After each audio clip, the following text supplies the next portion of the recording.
Welcome back. John Mills is in the house virtually, our duty expert on many things of interest to us here at Securing America, but particularly the China portfolio. John, of course, has a distinguished background as a military officer in the United States Army and as a civilian official in successive administrations, both the Defense Department, the National Security Council, and elsewhere. And John, you talked a moment ago about this declaration by the Chinese Communist Party that the Taiwan Strait is an internal lake, if you will, for them. That if you want to come through it, you have to have their permission, and that it is, in fact, not international waters. Um, the U.S. and the Taiwanese have both responded saying, well, no, this is still international waters. We're going to continue to do freedom of information operations and the like there. But you pointed out that this bears an uncanny resemblance to what the Chinese have done elsewhere in the region, specifically in the South China Sea. Um, there, they have put into place these bastion fortresses, really, with which to enforce their directions that people need their permission to transit or otherwise utilize the water and airspace of the South China Sea.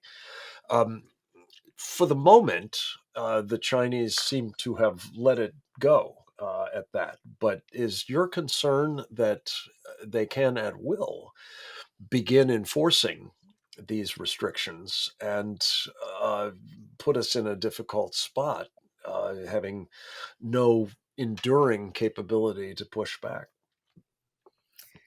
Well, we must remember Americans have horrible memories, and if it happened more than 30 seconds ago, it means nothing to them, and we got to get better about that as Americans. But in 2014, the Obama administration was very, very of mixed minds and was serving many masters. And you know what it said in the Bible: you will never make. You can only serve one master. So they wanted this rapprochement with China in 2014, but which simultaneously and curiously is the same time, if you read Peter Schweitzer's book, Hunter and Joe kind of went hot on, solidifying a financial connection with China. So you can't have it all ways here. On one hand, Hunter and Joe are cutting deals. On the other hand, the administration is upset over island building, but they're not doing anything about it. But then the Chinese breach Office of Personal Management and take 25 million files and identify anybody who's ever had a security clearance and anybody they've ever talked to. And so you can't have it all these ways, Obama, Biden. You must be clear and straightforward and advance American interests, not globalist interests. So they're upset. They're very emotional in many ways, in many directions. That is not enduring historic leadership. And so the fiasco of dealing with China in 2014 in the initial phase of island building, and then that announcement of the air defense identification zone. Now and just I'll call balls and strikes fairly. The Obama, Biden, Trump have all been consistent about challenging those zones, and we will go where we want to in freedom of navigation, both in the air, on the surface of the ocean, and below the ocean. We will do that, and we've been consistent. But now the Chinese have they have geographically identified the straits. Same thing. Okay, this is incrementalism. They are chipping away at the international order. I'm not crazy about using that term, Yeah. but the American ability to go where we want to go when we want to go there, and any country, because these are international waters.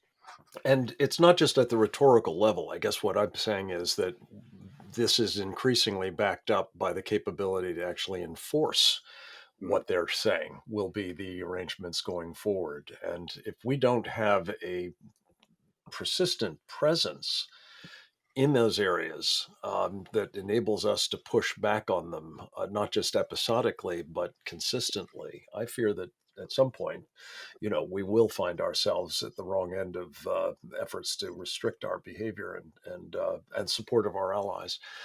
Speaking of our allies, one of the interesting developments at the Shangri-La dialogue, where that conversation took place between Defense Secretary Austin and his Chinese counterpart, John, was a statement by Vladimir Zelensky of Ukraine, in which he basically called out the West and said, look, the lesson of Ukraine is protect Taiwan now, defend it now, not after it has actually been, uh, you know, subjected to some kind of assault, whether it's a blockade or whether it's an invasion by the Chinese Communist Party. Not news to you. You've been calling for just that behavior for some time, John. But isn't it time to be about getting those kinds of defensive capabilities in place to enable the Taiwanese to to minimize the implications of the appetite, shall we say, of the Chinese for action against them?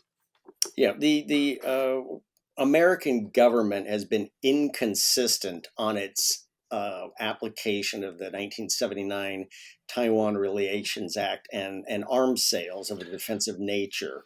Now, remember, arms sales actually fall under State Department. State Department Mhm. leads when you talk foreign. Everybody assumes and presumes that's Department of Defense. No, it's actually State Department, and they've Yeah. been very jerky and inconsistent. Secretary Pompeo and others did a wonderful job. Of did a wonderful job of making sure that we were more consistent. Now, there's been two recent, essentially pocket John, vetoes. we are out of time. I've got to let you go, but this is a subject to which we will return in the very near future. Thank you for your time today, my friend, and for your great work at the Committee on the Present Danger, China, and elsewhere. Keep it up. Thanks to the rest of you for joining us for this edition of Securing America. I hope you feel better equipped to join us in doing just that. Check us out at securingamerica.tv. And then, as always, go forth and multiply.